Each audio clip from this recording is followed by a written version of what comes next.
आज हम बात करने वाले हैं ब्लैक रोज़ इंडस्ट्री कंपनी के बारे में। ये कंपनी का बिज़नेस है मैन्युफैक्चरिंग करना और डिस्ट्रीब्यूट करना केमिकल। ये कंपनी और भी अलग अलग बिज़नेस करती है, जैसे कि टेक्सटाइल मैन्युफैक्चरिंग करती है महाराष्ट्र में, और विंड पावर जनरेट करती है राजस्थान के स्टेट्स में और गुजरात के स्टेट्स में। इसी के साथ आगे बढ़ते हैं और भी जान लेते हैं कंपनी के बारे में। कंपनी का मार्केट कैप 969 करोड़ का है और जो करेंट प्राइस चल रहा है एक शेयर का मार्केट में वो 190 रुपीज़ का है। पीई कंपनी का 29.5 का है। बुक वैल्यू कंपनी का 18.2 रुपीज़ का है। आरओसी कंपनी ने इस साल जनरेट किया 38.5% का। आरओई जनरेट किया 34.2% का। डेब्ट टू इक्विटी देख सकते हो आप, बहुत कम है, 0.18 का है। प्रॉफिट आफ्टर टैक्स कंपनी ने जनरेट किया 32.8 करोड़ रुपीज़ का। अर्निंग पर शेयर इस साल कंपनी ने जनरेट किया 6.44 रुपीज़ का। शॉर्ट और लॉन्ग टर्म डेब्ट जिसको हम लोग कर्जा बोलते हैं वो कंपनी के ऊपर 16.7 करोड़ रुपीज़ का है।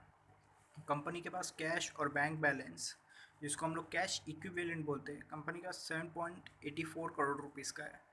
कंपनी ने इसी साल टोटल सेल्स करके दिखाया लगभग 380 करोड़ रुपीज़ का है। कंपनी अच्छा खासा सेल्स कर रही है, हर साल प्रॉफिट में सेल्स में ग्रोथ लाते ही जा रही है।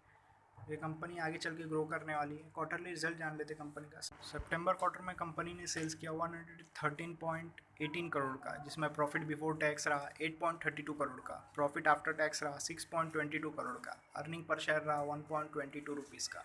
दिसंबर क्वार्टर में कंपनी ने सेल्स किया 119.96 करोड़ का, जिसमें प्रॉफिट बिफोर टैक्स रहा 13.39 करोड़ का। प्रॉफिट आफ्टर टैक्स रहा 9.95 करोड़ का। अर्निंग पर शेयर रहा 1.95 रुपीज़ का। मार्च क्वार्टर में कंपनी ने सेल्स किया 105.54 करोड़ का, जिसमें प्रॉफिट बिफोर टैक्स रहा 12.14 करोड़ का।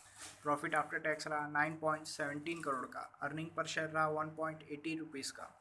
जून क्वार्टर में कंपनी ने सेल्स किया 99.12 करोड़ का, जिसमें प्रॉफिट बिफोर टैक्स कंपनी ने जनरेट किया 10.08 करोड़ का। प्रॉफिट आफ्टर टैक्स कंपनी ने जनरेट किया 7.48 करोड़ का। अर्निंग पर शेयर कंपनी ने जनरेट किया लगभग 1.47 रुपीज़ का। आगे चलते हैं और कंपनी का प्रॉफिट एंड लॉस स्टेटमेंट जान लेते हैं। 2018 में कंपनी ने सेल्स किया 298 करोड़ का, जिसमें प्रॉफिट बिफोर टैक्स रहा 16 करोड़ का। प्रॉफिट आफ्टर टैक्स रहा 12 करोड़ रुपीज़ का। अर्निंग पर शेयर कंपनी ने जनरेट किया 2.30 रुपीज़ का। 2019 में कंपनी ने सेल्स किया 309 करोड़ का, जिसमें प्रॉफिट बिफोर टैक्स रहा 19 करोड़ का। प्रॉफिट आफ्टर टैक्स रहा 14 करोड़ रुपीज़ का। अर्निंग पर शेयर रहा 2.72 रुपीज़ का। 2020 में कंपनी ने सेल्स किया 373 करोड़ का, जिसमें प्रॉफिट बिफोर टैक्स रहा 27 करोड़ रुपीज़ का। प्रॉफिट आफ्टर टैक्स रहा 21 करोड़ रुपीज़ का। अर्निंग पर शेयर रहा 4.05 रुपीज़ का। 2021 में कंपनी ने सेल्स किया 380 करोड़ का, जिसमें प्रॉफिट बिफोर टैक्स रहा 37 करोड़ का। प्रॉफिट आफ्टर टैक्स रहा 27 करोड़ रुपीज़ का। अर्निंग पर शेयर कंपनी ने जनरेट किया 5.38 रुपीज़ का। अगर आप पिछले साल से इस साल को कंपेयर करोगे तो कंपनी ने स्लाइटली थोड़ा सेल्स बढ़ाया है और प्रॉफिट अच्छा खासा बढ़ाया है। अर्निंग पर शेयर भी बढ़ा दी है। आगे चलते हैं और प्रॉस जान लेते हैं कंपनी का।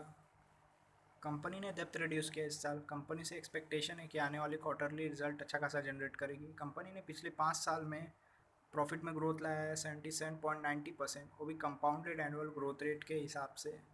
आगे चलते हैं और कंपनी का रेशोज जान लेते हैं।